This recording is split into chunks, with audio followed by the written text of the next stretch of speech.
आज जो है हमने रिवर्सिबल जब जिसे हम अपोजिंग रिएक्शन भी कहते हैं उसकी टाइप देखनी है। सबसे पहले आप लोग मेरा चैनल सब्सक्राइब कर लें, फिर हम स्टार्ट करते हैं। तो इसका जो सबसे मुश्किल केस है और जिसे ज़्यादा स्टडी करने की ज़रूरत है वो है first order oppose by second order. बाकी सारे इसी से मिलते जुलते हैं, आप खुद ही कर लोगे ये समझने के बाद। तो पहले देखें फॉरवर्ड रिएक्शन और फिर है बैकवर्ड रिएक्शन। तो first order opposed bye second order है तो मतलब कि जो फॉरवर्ड रिएक्शन है वो फर्स्ट आर्डर होगा, और जो बैकवर्ड रिएक्शन होगा जो कि उसे अपोज कर रहा होगा, उसकी जो प्रोडक्ट बन रही है उन्हें दोबारा से रिएक्टेंट बना के अपोज कर रहा होगा, वो सेकंड ऑर्डर होगा। इसलिए सेकंड साइड पे मैंने दो रिएक्टेंट्स जो हैं लिखे हैं।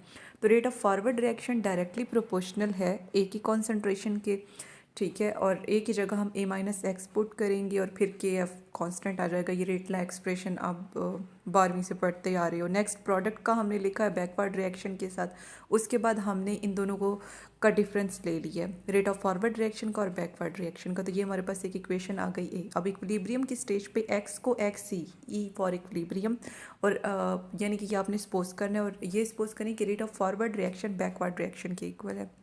तो ये करने के बाद KB की वैल्यू निकालनी है, और इस KB की वैल्यू को ये जो हमने इक्वेशन ड्राइव की थी यहाँ पे पुट कर देना है। तो ये सारा पुट करने के बाद और A वाली जो वैल्यूज़ हैं उन्हें इकट्ठा करने के बाद एट द एंड ये हमारे पास नीचे वाली इक्वेशन आएगी।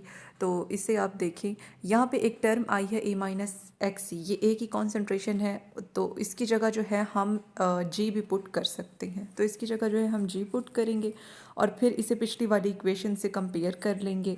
अब पीछे जो है dx over XE plus XG, ये DTKF ओवर XC² के बराबर था, तो इसे हमने कंपेयर कर लिया।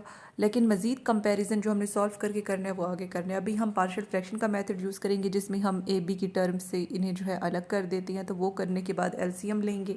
LCM लेने के बाद दोनों साइड्स को नीचे वाला जो डिनोमिनेटर है उससे मल्टीप्लाई करेंगे, तो 1 is equal to this equation आ जाएगी। उससे आपने A की वैल्यू निकालनी है, फिर B की वैल्यू निकालनी है।